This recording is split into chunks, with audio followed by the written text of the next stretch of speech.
Hey everyone, and welcome to another episode of the PGTK Podcast. My name is Emmanuel, and we have Hitt on this week, and we originally uploaded this on the scheduled release at noon today. However, there was a huge announcement that there were additional seating that's going to happen at Rhodes Wrestling Association's Texas Fall Fury, happening in Leander this Thursday. Tickets will go quick, and it will be on the show notes here on Spotify, as well as on the video description on the YouTube episodes. And Hitt really hyped up what's going to happen this Thursday. And we had a talk that it is sold out, but now that there's extra seating for the event this Thursday, be sure to catch those tickets before they go away. And without further ado, here is our episode with Hitt. How proud is it to have this heritage and being a wrestler of a Mexican-American heritage when you're doing things in your wrestling career? I said about Eddie Guerrero being like my superhero, Mexican-American superhero. I want to be that for the people because I don't think that there's been a heavyweight Mexican-American superhero, right? Like that's been on the big stage. So for me, every time I step through that curtain, I'm not only representing me, but like my heritage, right, and where I come from. So it means a lot, and it's like something that one day I want to have on a big platform really express that and show the world that like, yo man, we got another superhero here. It's been a while, man. There is Hitt in the house. How are you, sir? I'm doing good, man. I'm doing good. I'm doing great. You know, every day you wake up's a great day, so I'm having a great day. Yeah, awesome. And it's nice because I got to see you through some matches, but let's go at the beginning. And, you know, for you at least, like what was the one moment that you yourself became a fan of wrestling? Yeah. I guess my big brother. So like my mom originally got everybody into wrestling. So I have older brothers that are older than me, and they were huge fans. I was like probably like 2, 3, growing up and just playing with their figures and breaking them. So, you know, after breaking their figures and watching wrestling and all that good stuff, I kind of like developed a love for it. So like, I got maybe pictures of like me and like Stone Cold Steve Austin gear at like the age of like 4 or 5, and it just progressed. You know, it just kept going from there. But since I was a little baby, really, since I came out the womb, I guess I had an action figure in my hand. Because like, what was like your match that kind of got you over as a fan, as a wrestling fan? The match, okay, so I really couldn't understand much of it when I was a kid, but the moments kind of stood out to me, and I would whenever I'd watch wrestling, it always do like playbacks to like Stone Cold with the beer and like squirting somebody, you know, with the McMahon and all that good stuff. So that kind of like got me hooked, more to say, and then later on, like whenever I could actually start like understanding wrestling, I want to say like Triple H, man, that guy, I hated him, and Brock Lesnar too, because I was still kind of young. I was like, at that time, I was like probably 10 when he beat the crap out of Hulk Hogan. Oh, dude, I was mad. I was heated. So I guess Triple H really is what got me engulfed into it, and then like really seeing like the good guy get his ass whipped over and over again, and kind of like, I need to save him. You're just drawn to the storyline at that point. You're like, oh my gosh, this is it. Like, oh my, could this be Hogan's for last stint in the WWE? Yeah, and then I guess I'll do one more moment. And Eddie Guerrero, man, that guy, dude. Like, cause I'm Mexican, so like finally having like a Mexican superhero to like look up to. That really like kind of kept me like throughout my whole career. You know, like kind of like that's what kind of like. So whenever I first started, like that really kind of sent it over the edge, like seeing Eddie Guerrero light cheat still, all that stuff. It's very relatable to our community, and it was just something. It was cool, dude, to have like your own superhero, you know. Because like I was thinking about that too. Like I know WWE, that's everyone's bread and butter. And have you ever seen your own show, whether it's live on an independent stage or just as a fan watching WWE, like, have you ever had like live in person matches when you were growing up? Oh, like have I seen them? Yes. Like, is there any shows that kind of got your attention besides watching TV? No, so I was strictly TV, man. So it's like my family, you know, we really didn't like my mom was always working. She was a single mother of 4, so it's like I never really had time. So it's whatever I could watch on TV and video games. I love SmackDown vs. Raw, SmackDown, Here Comes the Pain, Shut Your Mouth, all that good stuff. So video games and watching wrestling. That's really like kind of like what opened the floodgate for me when it came to the whole wrestling thing. It wasn't until I started because I was born in the '90s. So it wasn't until we started getting internet, Wi-Fi, YouTube. I started to explore other options of different types of wrestlings. But for me, I only knew WWE at the time, so it's like I just lived, breathed, and ate WWE, man. When did your perception of wrestling, when you started to see that, oh, there is other promotions besides WWE, when did that hit? I think it hit because I was in San Antonio. I'm sorry. Hey. You see it, man. Every time someone says the word hit, I'm like, I joke like 3 times. I'm like, yeah, I'm like Beetlejuice. You say it 3 times, I appear in my gear, dude. Ready for a match. Nah, but I think that hit me. It was weird because we were in San Antonio for this festival, and they were doing Ring of Honor. I didn't know what it was at the time, but I saw Shelton Benjamin and Charlie Haas outside taking pictures and autographs, and their line wasn't super super long. And Shelton Benjamin had a nice car. It was a black sports car. It was so nice. He gets out and he's like, I guess we got there kind of early. He's starting to set up and stuff, his little thing.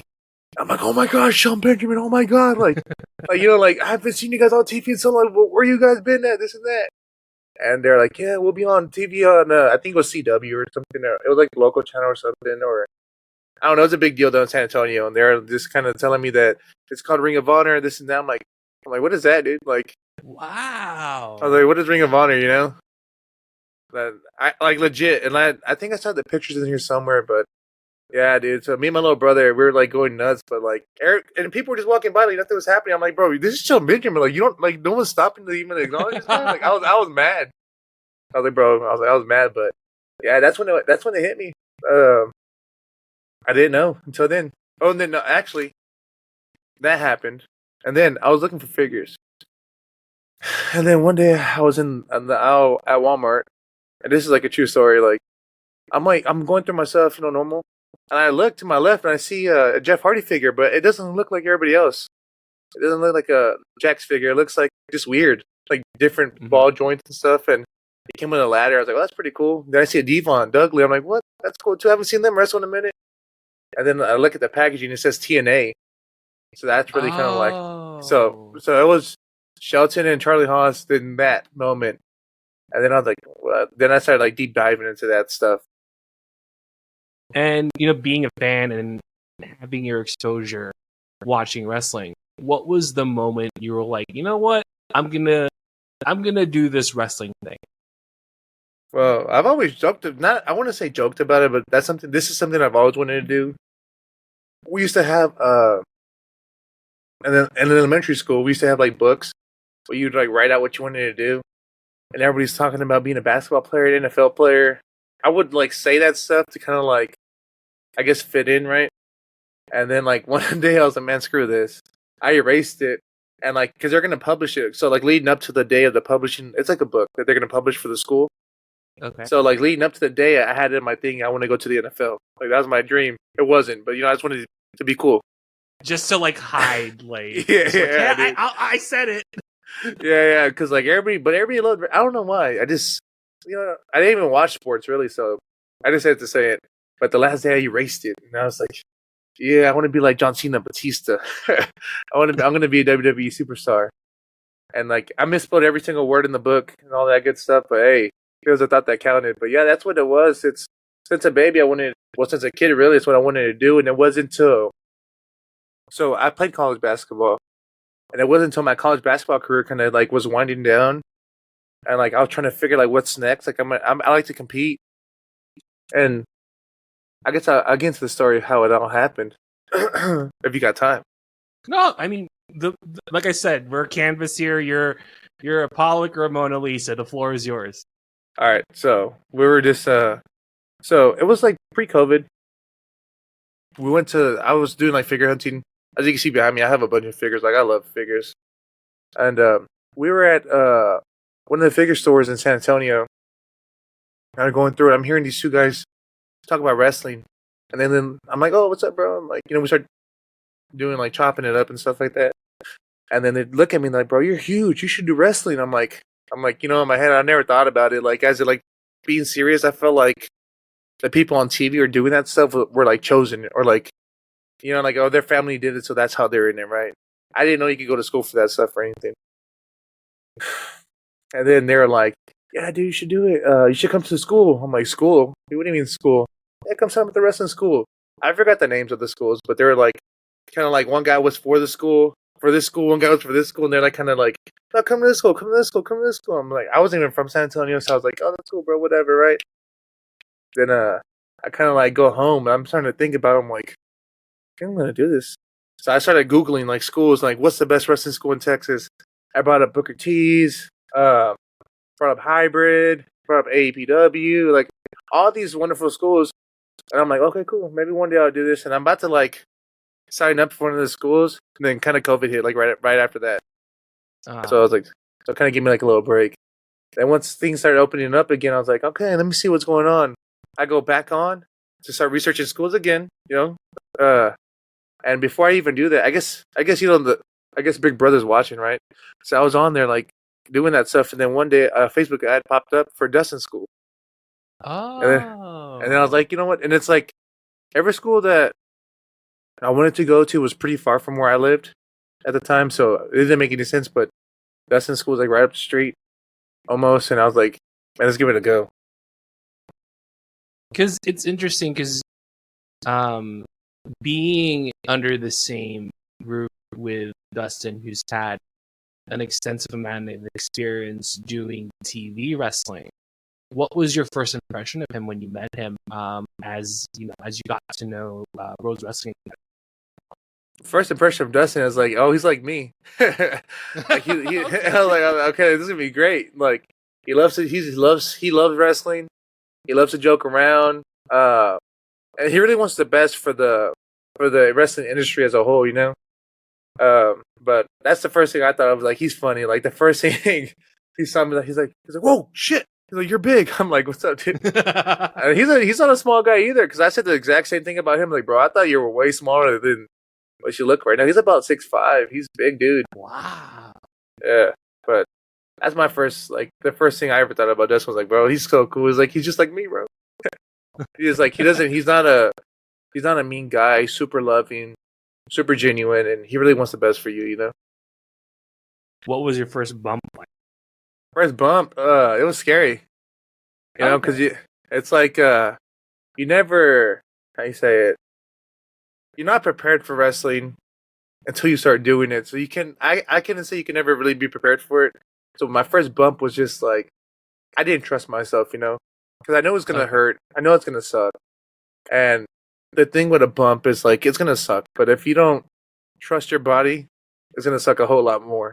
So for sure, there was a couple bumps in there that sucked a lot worse than the first couple, than the later on ones I took. But the first bump sucked, and they still suck. But, when you trust yourself to suck a little less, Because, like, now going through that training, and I heard it's a very short training regimen. Like, within that span of time, how fast did you pick things up within that time period? Well, a lot of the compliments I got was that I picked up super fast. Reason being is because, like, I lived and breathed it, like, I ate it for breakfast, lunch, and dinner. Like, I did everything in my power. Like, before I even started becoming a wrestler, I didn't know that I was already becoming a wrestler, if that makes sense, So, like, I would have matches with my family, with my brothers. We would, like, do backyard stuff. I wasn't good at any of that stuff, like, compared now. But, like, I kind of knew what wrestling's supposed to be, in a sense. So, once I learned the fundamentals, it's kind of like, how you say, you know what it's supposed to be, I don't know if that makes sense or not. Like, you watch it, you get trained really good, and it's up to you to kind of paint the canvas the way that you think it's supposed to be painted, but there's a way to do it, So that's why I progressed pretty fast. What was the advice that you got that stuck with you? Like when you got through your graduation certificate, when they handed you that saying I'm a pro wrestler, was there any advice that you got, whether it's Dustin or your peers or like the coaches that were there during the Rhodes during at Rhodes? Well, the one thing that stuck with me is Dustin. This to me is like the most like important advice ever. It's like now it's time to like really work and go hustle. You know, you can't stop learning, you can't stop hustling. He's like, you might not learn everything from me. Go out there and find it. You know, he's like, I'm here for you. I'm always gonna be here for you. But at the end of the day, to be the best wrestler, you have to go out there and hustle. And never stop learning. So that was like his main like, I guess, advice he gave to me. He told me I have a bright future ahead of me as long as I keep my head on straight, as long as I keep learning and hustling, the sky's the limit. So that's what I've been doing ever since. Because one interesting aspect too is I did watch a lot of the showcases over at the Rhodes Wrestling Academy YouTube. How did that help you become a wrestler on TV as you started to really know what you're getting into the business? So the way it helped me a lot, I guess I really didn't like fully grasp the concept of it, so I started doing more indie shows and going out there and working a lot more. It's that TV wrestling is a lot different. You focus on like hard cameo angles, of course, right? You do that in the indies too. But when it comes to TV stuff, a lot of times it's not catered to the fans that are there in attendance. It's catered to the fans that are watching, On the indie show, you can interact with the crowd a lot more than you can on the TV taping or a show like Dustin's that's like a film that is school, It's really much more to like perform and entertain the people who are watching at home, And sometimes it doesn't translate the same when it comes to like the crowd not being involved. Sometimes you don't think you're doing a good job because there's no crowd there.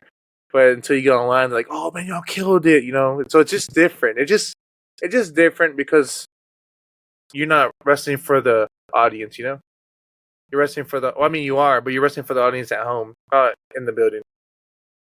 I'd say that's the biggest difference.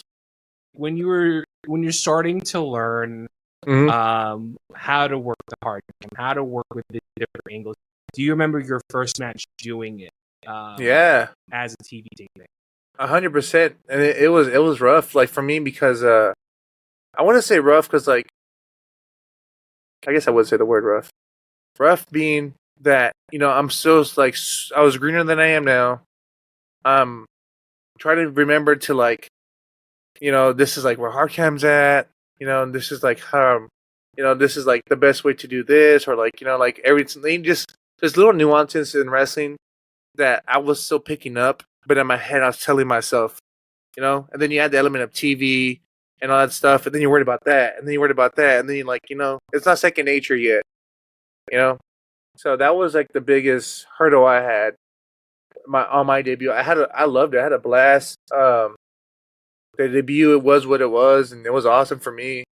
And but yeah, that was the hardest part. You're fresh. Like for me, I didn't have any other training besides Dustin at the time. Just Dustin. Right. So trying to soak in everything he's given me and taught me, on top of camera angles and listening to the referee and all that kind of good stuff. So it was a lot to take in at one time. But after you watch it and break it down, you're able to kind of like, like, okay, it wasn't too bad. And to go out into the road, and what was your first booking outside of Rhodes as an independent wrestler? Man, it was BOW. They've always looked out for me, and I love them. Wow, like, really? Yeah, dude.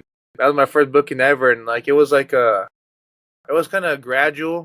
So I came out and I helped out my boy Slim 7 at the time. He's dead now, so RIP Slim. But yeah, I was with my boy Slim and helped him win a championship, or it was like a Money in the Bank cash-in, and then like kind of so. Then after that, I had my own booking. I think my first like singles match or my second singles match ever was against Rodney Mack, and I learned a lot from him too. Just being in the ring with someone that's like way better than you, So it's like someone a lot more experienced, things like that. They're teaching you as you're wrestling. It was awesome for me. We tore the place down, and that kind of gave me like for myself, the validation that all the training I've been putting in, all the work I've been doing, like I know what I'm doing, having that match and like really like with someone who's a veteran who's been on TV and who's had a contract, and being able to have a good match, it was validation for me. And again, that was at BOW, man. They were with me whenever I was just starting out, and now that I'm getting better. How much did that training stuck with you when you went over to BOW? To wrestle, it was good because like me, I've never stopped training. So like, I've been training since I started at Dustin's. I keep training with Dustin. It was how do you say it? It wasn't at the time. It wasn't anything different because it's like clockwork. I just train around the clock. Like I train. So like, let's say for me, for instance, especially at that time, if I had one show a month, I was training at least 20 days out of the whole month, maybe more. You know what I'm saying? So it's like I've always trained. So it's always like I feel like if I don't train, maybe I have more time for mental errors. So I've always been the one to like train as much as I can. Yeah, no, it's pretty cool because like going out to different cities and going through different territories. One thing that kind of came to mind for me because I was there watching the show was at Apocalypto with Baracho Pro. Like, was that your debut? Did you have other matches leading up to it? No, that's my debut. That was the first time Really? ever. Okay. Yeah, and the crazy story about that is I was wrestling at a Marty Green show. Like it was just like a show in what did I say? It's like some like traveling show in the sun, like 100 something degrees, like 105. I wrestled three matches in a row. It was crazy. And one of the promoters kind of like looked at me like, "Hey man, you want to come out?" I'm like, yes, dude, I do. So that's how I got there. But I digress. Like working with Levi Lucas on that debut, leading up to it, did you had nerves coming in, or you just kind of came in guns blazing, leading up to it? Yeah, kind of like I'd say more. How you say it? More prepared, more than anything. I feel like Okay. I've been taking every booking I could to get better at my craft. I've been training my ass off, like 5 days a week. And I figured like whether my match goes good or bad, I know I'm putting in work to get better, right? So going into that show, I felt good. I felt like it was something that like it wasn't. It was just for me. It was a matter of time of happening, and having a good and being able to be put on a bigger platform like Baracho, which is I love Baracho Pro. That show's amazing. But so I felt more prepared. I guess that's the correct word to use, prepared. Okay. I felt prepared for it. One thing I noticed is those chops with Levi. Levi. Dude. Yeah. The first hit that I got and I heard it, I swore the walls were going to collapse. Yeah. It's that loud. But like to have this hard-hitting style that you have coming into it, how did that get to that point, being the hard hitter, being the brawler of the heavy hitter that you're doing? They call me the heavy hitter. That's what you would say, a heavy hitter. How did that get to that point? It got to that point just by listening to the crowd and I can do a lot of the stuff that's that everybody else can do, but what's going to separate me? What's going to separate me from the rest? And not everybody's born with my size and my impressive stature. So use it to my best advantage, right? I remember how it came about. We did a Dojo Wars with DAW All Pro, another place that's awesome. And I was wrestling, I think his name Dylan. Yeah, and I gave him a chop, and the chop echoed through the whole arena. Like I chopped him twice. The first one, boom, it sounded like a gunshot. The second one, I chopped him again, and the people who were outside, like weren't watching the show, they're kind of like just like whatever, doing their own thing, ran inside to come to see what was going on. Yeah, yeah, dude.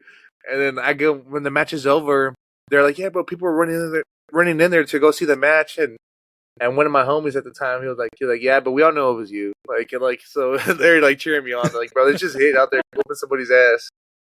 But that's kind of how the whole heavy hitter thing started. Because it's like me, it's like I am big. I can hit really hard. I can do some super athletic stuff that not everybody can do. But for me, core to my strength, like what's in my soul was hitting hard, dude.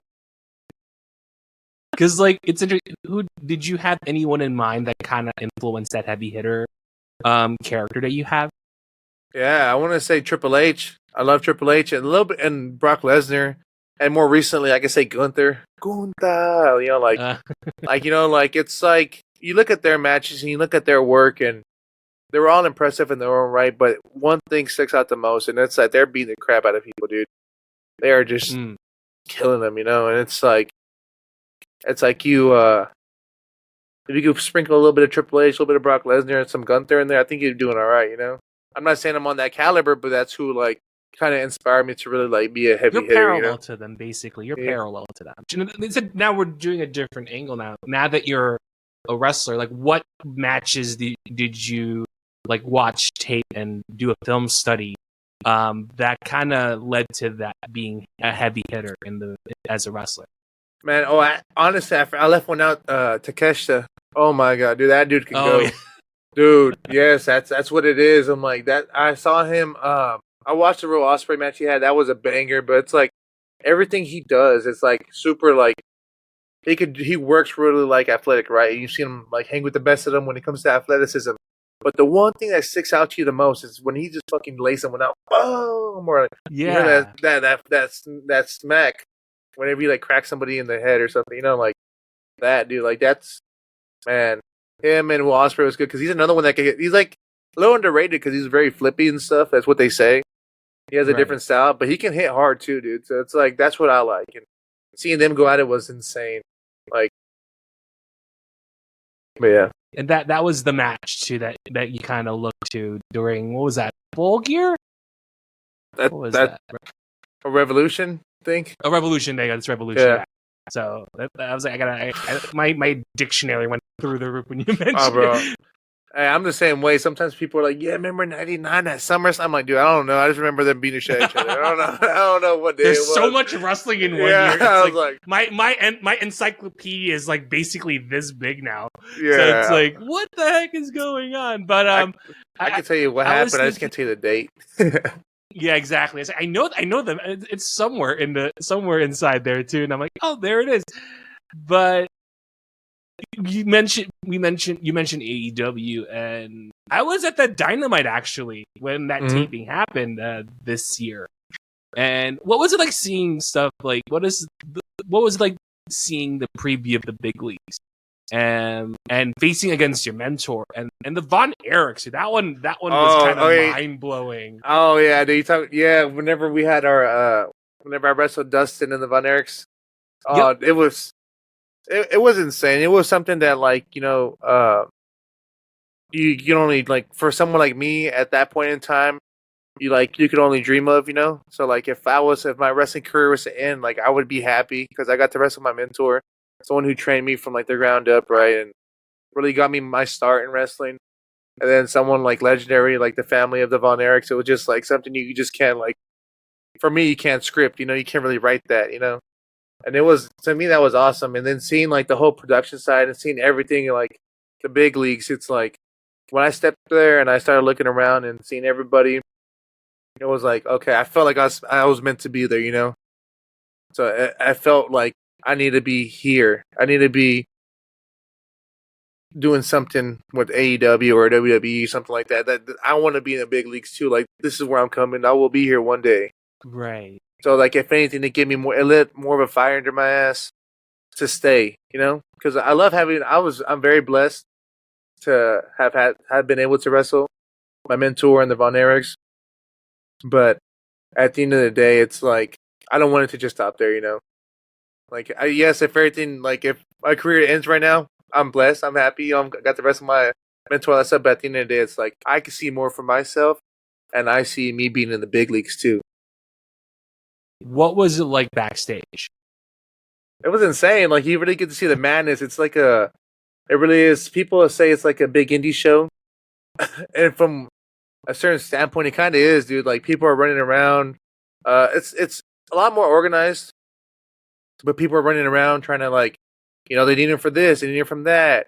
people are working on gear. The catering is awesome. That's the one thing, man. Like it. Hey, that catering I is something heard different. stories about that. Like, this is like, it's pretty cool. Yeah, the catering is something different too. So, but it just seeing what it takes to run a well-oiled machine.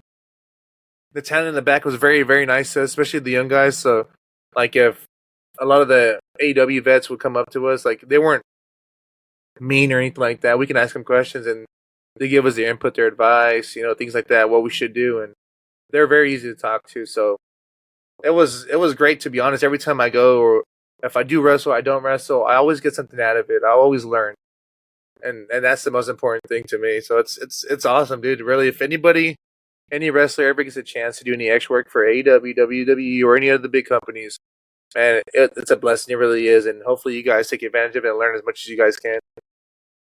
What was like the AEW star that stood out to you when you talked to them? I think I want to say maybe Claudio. Oh, okay. Yeah, because he's huge. He's just as big as me, but a lot leaner and a lot more shredded, right? So Yeah. he's a big guy and very imposing, dude. And it's like he was the nicest guy ever, And he was like kind of like, from the experience I had, it was much more like he was like he wanted people to come ask him questions. I don't know if he's like that all the time, but from the experience I had, like he was cool with like I was kind of like he like was like, hey, who wants to learn? He was cool. Who else? Who else? I don't know. I think they're all. I don't know. Claudio I've stood out to you. Claudio yeah, stood out to you. just because he's so like, it's just different. He's huge, He's a big guy, and he kind of just like, yeah, he stood out the most, I think. Because now, we're moving on to a bit more and working with United 2-0, and the match you had with Brick, I got to see some previews of it. To see someone in the indies who's that far in their career and where your level is, what was it like being in the ring with someone like a Brick Savage?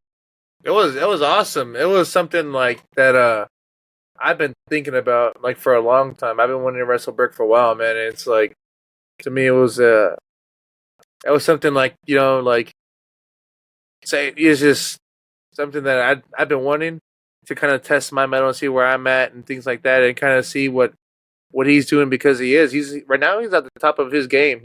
Brick is that dude, and he's gonna probably stay that dude as long as he keeps doing what he's doing. And just being, again, it goes back to learning, man.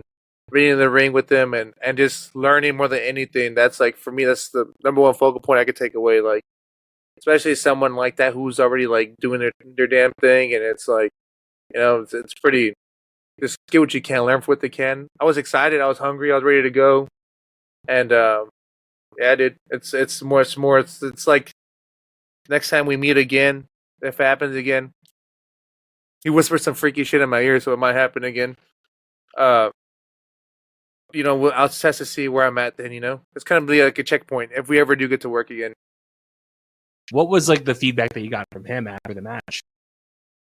Just nothing bad. It was just like we're beating shit at each other. It was cool, dude. I think that's the ultimate feedback right there. Yeah, I was like, everybody was happy. I was happy. We're chilling. Like, shit. We did our thing. We went out there. Different because at that United show there was a battle royale. There's a bunch of stuff going on. So it was very like, and I was in a battle royale, so I was very like, boom, boom, boom, like, do my thing. Go out there whipping ass. Yeah, what's interesting too, because we have the Rhodes Wrestling Association. We have the show on the 21st. Mm-hmm. And what was it like going back to your stomping grounds over at the academy now that you have like this knowledge of learning your craft as a wrestler? Oh yeah, well before then it's like I've been, so since debuting on stuff, I've been able to like really like work my ass off. How you said, pick up a lot of knowledge. Like right now, I train at Hybrid. I'm over there and fucking learn as much as I can. The trainers there are amazing. Marvel, DJ, Funaki, they're awesome. The students, the graduates, like hybrid system is it's amazing, dude. I can't put them over enough either. So being able to like kind of like go back to what Dustin said, hustle, learn as much as you can. Hopefully that translates whenever I do go back. And he's like, he's like, man, he's proud of me, in a sense that I'm out here doing my thing, because at the end of the day, that's what we're doing. And it's not like, so I still train at Dustin's too. I don't do the camps. So Dustin's really like 4 days a week for the camps, things like that. Mm-hmm. So I'll go do I'll pop in once whenever it's like how you say it, when he needs me, he'll give me a call and I'll be there. So whenever he needs me, he gives me a call. I'll go there, and whenever he needs me. But he hasn't seen me wrestle in a minute, so hopefully he's like, "Oh man, you're doing some good stuff. I'm proud of you." And it's funny, like the first show on the 21st, it's wild that it went sold out very quick. When you saw that post saying, "Hey, this show is sold out," what are your expectations coming into the show on the 21st? I'm expecting bangers, like from the beginning to the end. Like this is our first ever show to the public. A lot of eyes on us. A lot of talented people in the crowd. You got my brother Ozzy. Got that boy, my brother Vin Parker. Who else? A CD. People that haven't really been looked at either yet. Haven't had haven't had the spotlight on them yet. Are gonna get showcased, and that'll be awesome, dude. So I'm expecting nothing but good things, but bangers. I'm expecting something different for Austin, the city, for not just for Rhodes, but just in general wrestling the community. They'll have another show to go to. Hopefully, some of the other Austin area people get to work that show. That'll be awesome. It'll be great. It's good for wrestling as a whole, and it's good for Austin as a whole, because there's so many promotions now. Austin's kind of like popping off right now when it comes to wrestling. There's a bunch of promotions. So I think it'd be good for Texas. Let's make it even bigger than that. It'd be good for Texas. So I think I'm expecting it to be banger, banger, banger. And I'm expecting it to be something beautiful for Texas wrestling. And throughout your career and having a Mexican American heritage, and to carry that with you as a wrestler, how proud is it to have this heritage and being a wrestler of a Mexican American heritage when you're doing things in your wrestling career? It's to me, I feel like I don't play into it enough. I wouldn't say play into it. I don't showcase it enough how much it means to me. I need to figure out a way that doesn't look like very to really showcase that, because because that's not Hitt. That's not me. That's but I gotta express it my own way, right? So I'll figure that way out. But it means a lot, and we talked about. Remember earlier, I said about Eddie Guerrero being like my superhero, Mexican American superhero. I want to be that for the people, because I don't think that there's been a heavyweight Mexican American superhero, right? Like that's been on the big stage. So for me, every time I step through that curtain, I'm not only representing me, but like my heritage, right, and where I come from. So it means a lot, and it's like something that one day I want to have on a big platform really express that and show the world that like, yo, man, we got another superhero here. It's been a while, man, and there's a bunch of people in Mexico, luchadors, WWE, that are putting on for the culture and putting on for our race and putting on for wrestling and lucha libre and all that as a whole. But to have a big dude who's like 6'7" and like, it just hasn't really happened yet. It's like I haven't seen like a big heavyweight like that in a long time. I mean, it's happened, but just not in a while. So it means the world, and it's something that like I feel like there's a lot of pressure on me too sometimes.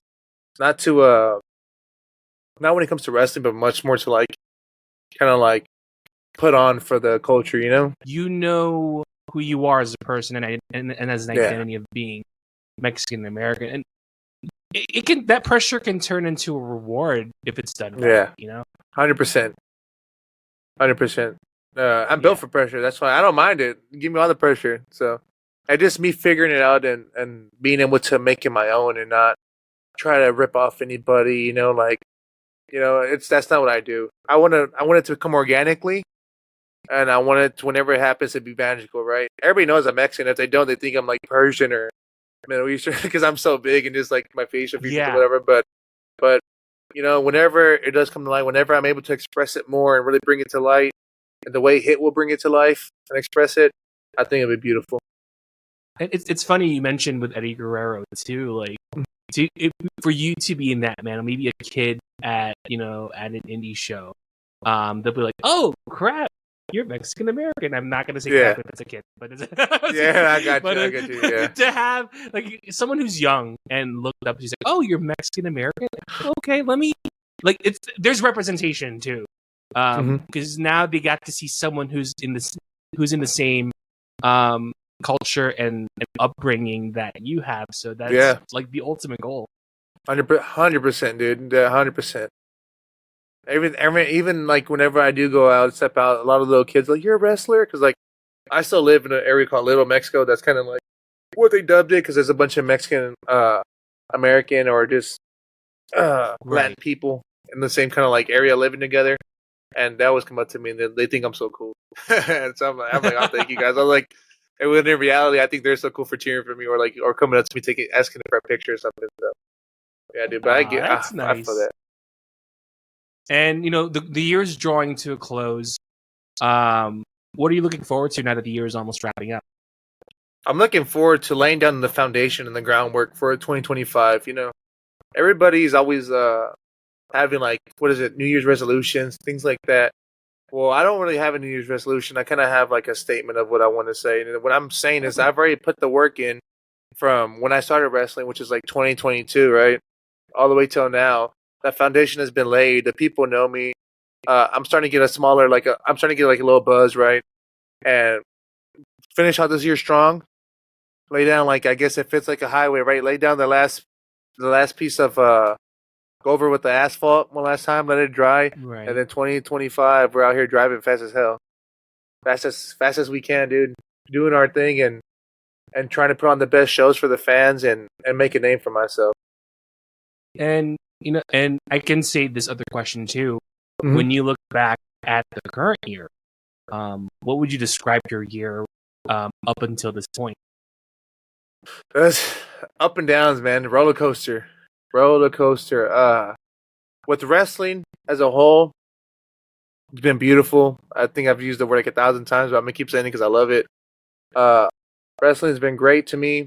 The up and downs come from like the other stuff, like life stuff, and but wrestling's always been there for me. So I would say it's a roller coaster ride because every time I seem to come down, wrestling picks me back up, right? And if wrestling's going down, something else will pick me up. So it's like it's just a roller coaster ride, and it's a ride that I love. But one other way to describe wrestling would probably be I'll do one more. Awesome. I don't know. It's like something you can't describe really if you're being honest with you. Like when we go through hell, we put our bodies through hell. People might think it's for no reason, but at the end of the day, like you can't describe the feeling you get when you're out there performing for people, So it's just something that I don't know. It's beautiful. I just say it's beautiful, dude. I went from little backstory. I went through like Dustin. I love the guy. Training there, all that good stuff. Had some stuff happen. Not with him. Like I'll just say, I'll give you I got in a car accident. I busted up my knee. My knee's okay. It's 100% now. Thank God. Thank you, Lord. And then going from that low to like kind of like you're like right here coming up. I haven't even hit my peak. I'm still laying like earlier the foundation, and then kind of have that roadblock thrown in your way. And then kind of like you're like kind of an idle, and then you kind of get over that, overcome that, So like it's just overcoming a lot of stuff and yeah, I don't know. I feel like I'm rambling now, but yeah, I've just been overcoming stuff. That's all wrestling is, and wrestling's always been there for me. So anytime. What would you think are some highlights for this year? This year, oh dude, AEW wrestled my coach. Yeah, that was awesome. Highlights from the year, also too, meeting a bunch of family and friends from now. Like when I first started wrestling, I felt like I had I had my like my circle, like picture my circle of all the wrestling homies, and I feel like it's getting like bigger and bigger and bigger. Like I'm more of like wrestling, especially on the Indies in Texas. I don't know where. I'm sure it's like that everywhere else. We're coming like I'm coming to realize it's more like a family, dude.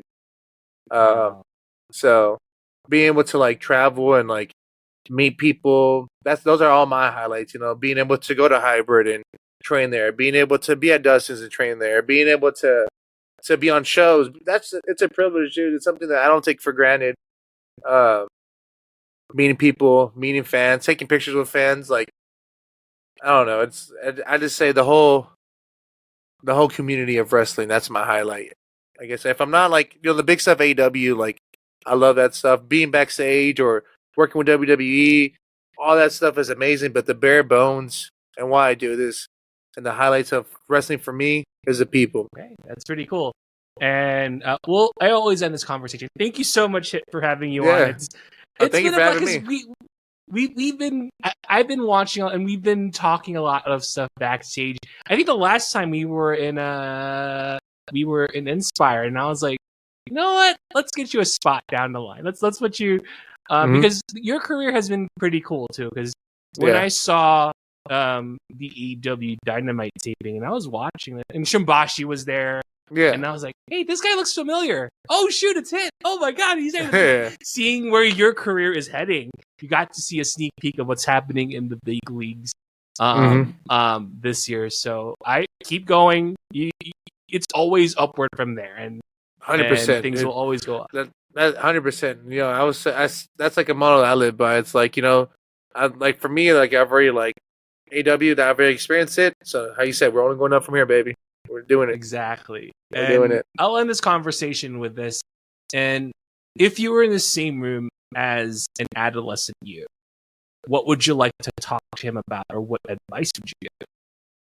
The advice I like to give him, if it was me talking to myself, younger self, would be, be yourself. It's okay to be yourself and find yourself, like, no matter what situation, be yourself. If they don't like you, if someone doesn't like you, it's okay. No one has to like you. Not everybody has to like you. But it's better to be yourself and live your truth than lie, And that's something that I've really, kind of growing up, I've really matured and came and brought into my own, I am me, and that's who I am. I think that takes people far. So that's what I would tell him myself. And keep dreaming. And, dream big. You got to dream big to win big, baby. So be yourself, dream big, and hustle. There you go. So I have nothing left to give. Where can we find you? And the 21st is almost here. Give us a hype reel on what the fall show at Rose Wrestling Academy is going to be. You can find me on Instagram at @thereal_Hitt, and Hitt spelled with 2 T's. That's pretty much what I use. And you can find me on Twitter at big_HITT_. I know, man. I have a bunch of underscores. I'm a gamer. I used to be a gamer, so I underscores for everything. But okay, so picture this, man. First time ever, right? Dustin Rhodes Wrestling Association, RWA. Boom, we're already there.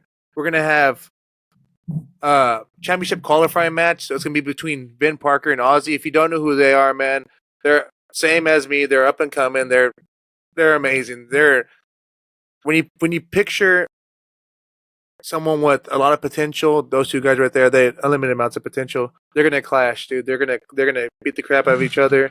Winner gets a face CD in the main for the new championship, because there's gonna be 2 championships. One's gonna be the new men's heavyweight championship, and one's gonna be the women's championship. So 2 brand new belts. No one's ever seen them before. They're gonna be displayed that night. The winner of the first match wrestles CD in the main. Then you got me versus Lucas Chase. I've already held the belt once for Dustin, not the newer one, but the one he had before. And the guy I'm wrestling, Lucas Chase, he was the first ever champion, so that's gonna be a banger. And if you don't think that we don't want that championship just as bad as everybody else, then you got something else coming. Because at the end of the day, man, we all want that top spot. So in order for us to do that, we got to beat the crap out of each other and try to get one up on each other, right? So we're gonna be battling for that. You got the women's match, Vert Vixen, Sophia Rose, and JL, I want to say. And that's going to be a banger. Y'all seen Vert Vixen all over the place. She's going crazy. Yep. Sophia Rose has been at OVW training and doing her thing. So she'll be coming back. And then JL's been all over the place. I just saw her recently at Rose, so she's doing big things. So that'll be a banger. And we have a couple other matches. I'm sorry, I don't know the whole card completely. It's fine. You got the highlights. Yeah. But we got a couple other matches that it's gonna be like this show is gonna have wrestling for everybody. It's gonna have the basic what you like WWE style match. It's gonna have an AEW style match. It's gonna have a New Japan style match. Like this card is full with a bunch of people who have different styles and bring different things to the table. So I think that if you love wrestling and you really love it, you gotta be there on the 21st. And if you're not, actually you can't. It might be sold out, but next time it is sold out. But I'll yeah, to the next show. But and you can follow on social media. I think they're gonna. I don't know where they're streaming it at. I don't know if they're gonna keep doing the YouTube thing, but just be on the lookout for that, man. If you haven't already, follow their Instagram page at Rhodes Wrestling Academy Rhodes Wrestling Association, and follow their YouTube page at the same because they drop stuff on there all the time. Yeah, and we're seeing something new with the Texas wrestling scene, and like Rhodes is part of a big crop too. I mean, we have Inspire, we have AEW, we have and we have parts in San Antonio, we have Hybrid, we have RCW. So like this is another addition to watch wrestling wherever you're at. Now, sadly, it is sold out. I'm gonna have to say that, but on their next shows, definitely give them a follow, and Hitt will be in this card. So and just one more selling point too. That's on a Thursday. You don't got nothing to do on a Thursday, anyways. There's no football going on. There's no other wrestling shows. You just go. It's good. I think Thursday's a phenomenal day in my opinion. I never thought about it, and that's why I'm not a promoter. But I think that Thursday shows me something special, something different. We're not competing with anybody. We're doing our own thing, and it's awesome. There you go. So we'll end our conversation here. Thank you so much, Hitt, for having you on, and thank you so much for tuning in. And we will see you on the next one. Yes, sir. Thank you for having me. Later, bro.